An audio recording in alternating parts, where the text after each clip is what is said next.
Hi guys, welcome back to my channel. So आइए video को start करते हैं।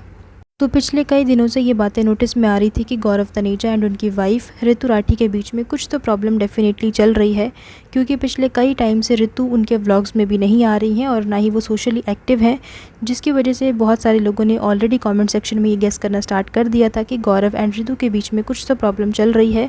इवन अगर आप उनका कॉमेंट सेक्शन चेक करेंगे तो आपको पता चलेगा कि लोगों ने ऑलरेडी ये कॉमेंट्स किए हुए हैं कि गौरव एंड ऋतु का डाइवोर्स होने वाला है। जी हाँ, आप लोग बिल्कुल सही सुन रहे हैं। गौरव तनेजा एंड ऋतु राठी के बारे में ये खबरें सामने आ रही हैं कि दोनों का डाइवोर्स होने वाला है एंड दोनों के रिश्ते में कुछ प्रॉब्लम्स चल रही हैं।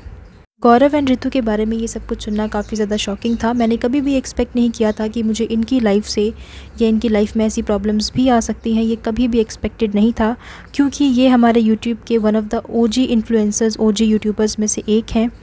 अब आप लोगों के मन में ये सवाल उठ रहे होंगे कि आखिर इनके बारे में ये सारी बातें क्यों हो रही हैं। तो मैं आप लोगों को बता दूं कि 26 सितंबर वाले दिन ऋतु राठी का एक वीडियो वायरल हो रहा है, जिसमें वो रो रो कर प्रेमानंद महाराज जी से बात कर रही हैं। सो बेसिकली उस वीडियो में ऋतु नहीं दिख रही हैं, लेकिन उनकी आवाज़ को बखूबी पहचाना जा सकता है और बहुत सारे लोगों ने उनकी आवाज़ को पहचान लिया है, जहां पर वो बहुत ही बुरी तरीके से रो रही हैं और प्रेमानंद महाराज जी से अपने सवाल का जवाब मांग रही हैं। और जब आप उस सवाल को सुनेंगे तो आपके सामने गौरव और ऋतु की जो सिचुएशन अभी चल रही है वो बिल्कुल क्लियर हो जाएगी। सो उस वीडियो में ऋतु की जो आवाज़ आ रही है, रोते रोते जो ऋतु बात कर रही है, वो भी मैं आप लोगों को सुनाने वाली हूँ। तो गाइज़, इस वाले वीडियो की मैं बात कर रही हूँ, जहाँ पर ये जो आप टाइटल देख रहे हैं, ये ऋतु का सवाल है। पति से छल कपट और अपमान के कारण दूर हो गई हूँ, क्या मुझे बच्चों के हक के लिए लड़ना चाहिए?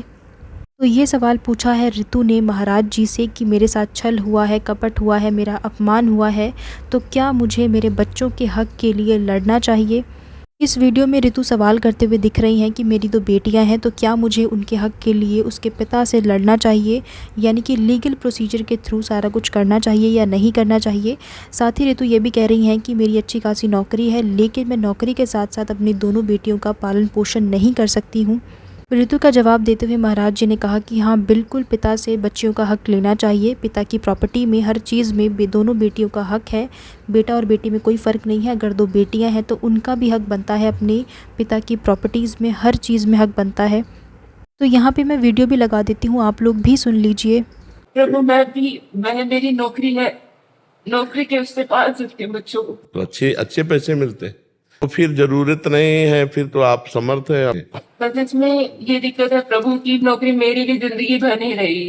एज मतलब मदर होने के नाते दोनों बच्चों को पालने के लिए मुझे उनको टाइम देना पड़ेगा, तो शायद मुझे अपनी नौकरी छोड़नी पड़े। तो जैसा कि आप लोग देख सकते हैं कि इसमें ऋतु कितना ज़्यादा रो रही हैं और उनकी आवाज़ में एक तड़प भी दिख रही है। ये सब सुनने के बाद, ये सब देखने के बाद मैं बहुत ज़्यादा शॉक में हूँ और कभी भी ये एक्सपेक्ट नहीं किया था जो चीज़ें अभी हो रही हैं।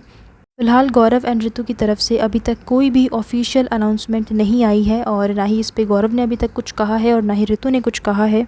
ऋतु की सोशल मीडिया पर एक पिक्चर बहुत ज़्यादा वायरल हो रही है, प्रेमानंद महाराज जी के सत्संग की वो पिक्चर है। सो वो पिक्चर देखने के बाद लोग बहुत ज़्यादा परेशान हो गए हैं कि आखिरकार ऋतु की ये हालत कैसे हो गई, जबकि ऋतु एक इंडिपेंडेंट वुमन है, वो पायलट है, कैप्टन है और उनकी लाइफ में इतना सब कुछ चल रहा था। वो अपनी लाइफ में इतना सब कुछ फेस कर रही थी, जिसके बाद कि वो सोशल मीडिया पर आकर भी कुछ नहीं कह पाई और उन्हें सीधा प्रेमानंद महाराज जी के पास वो गई हैं अपने सवालों का जवाब लेने के लिए। लोगों ने पहले से ही इस बात को सेंस कर लिया था कि इनके बीच में कुछ प्रॉब्लम तो डेफ़िनेटली चल रही है, लेकिन तब तक किसी को भी कंफर्म नहीं था। लेकिन जैसे ये वीडियो आई तो सबको कंफर्मेशन मिल गया कि प्रॉब्लम तो डेफ़िनेटली कुछ है और कुछ तो बड़ी प्रॉब्लम इनके बीच में हुई है। स्टार्टिंग में किसी को भी इस बात की एक्सपेक्टेशन नहीं थी कि बात इतनी ज़्यादा आगे पहुंच जाएगी और इतना सब कुछ हो जाएगा। सब लोग तो यही सोच रहे थे कि ऋतु का स्केड्यूल वैसे भी बहुत ज़्यादा बिजी रहता है, क्योंकि वो जॉब करती हैं, पायलट हैं, उसके अलावा उन्होंने अभी नया बिज़नेस स्टार्ट किया है। तो सबको यही लगा कि इन सब कामों में वो बिज़ी होंगी, इसकी वजह से वो व्लॉग्स में नहीं आ पा रही हैं या सोशल मीडिया पर एक्टिव नहीं हैं। तो सबके माइंड में यही था। लेकिन जैसे ही ये वीडियो आता है उसके बाद सभी लोगों को कन्फर्म हो जाता है कि कुछ प्रॉब्लम तो डेफ़िनेटली है। गौरव एंड ऋतु को लोग बहुत ज़्यादा पसंद करते हैं, प्यार करते हैं। इनके व्लॉग्स को बहुत ज़्यादा पसंद किया जाता है। स्पेशली ये बहुत ज़्यादा डाउन टू अर्थ हैं। इनके व्लॉग्स में वो चीज़ें दिखती भी हैं एंड इनके व्लॉग्स काफ़ी हद तक रिलेटेबल भी होते हैं, जिसकी वजह से ऑडियंस इनसे बहुत ज़्यादा कनेक्ट कर पाई है। इनके लॉकडाउन वाले व्लॉग्स को तो लोगों ने इतना ज़्यादा प्यार दिया था, एंड स्पेशली मैं खुद भी इनके लॉकडाउन वाले व्लॉग्स की फ़ैन हो चुकी हूँ। रशी उसमें छोटी सी थी, बहुत ही मज़ा आता था इनके व्लॉग्स देखने में। जब आप किसी यूट्यूबर को, किसी क्रिएटर को इतना ज़्यादा पसंद करते हो और उनके बारे में ये सारी न्यूज़ सुनने को मिले तो बहुत ज़्यादा बुरा लगता है। जब से मैंने इनके बारे में सुना है तो मैं बहुत ज़्यादा लो फील कर रही हूँ, और बस मैं यही चाहती हूँ कि दोनों के बीच में सब कुछ ठीक हो जाए एंड सब कुछ सॉर्ट आउट हो जाए। सो गाइज़ फ़िलहाल के लिए तो यही अपडेट है, एंड आगे चलकर जो भी अपडेट्स आएंगे मैं आप लोगों को अपडेट करती रहूँगी। सो इसी के साथ मैं वीडियो को एंड कर रही हूँ, एंड आई होप कि आप लोगों को मेरा ये वीडियो पसंद आया होगा। कमेंट करके मेरे साथ अपने ओपिनियन ज़रूर शेयर करना, एंड इसी तरह के और भी अपडेट्स और रिएक्शन वीडियोज़ देखने के लिए आप लोग मेरे चैनल को सब्सक्राइब कर लीजिए, बेल आइकन को प्रेस कीजिए ताकि सभी वीडियोज़ के नोटिफिकेशन आप लोगों को मिले। So thank you so much guys for watching this video, and I will see you in the next one. Till then keep watching. Thank you.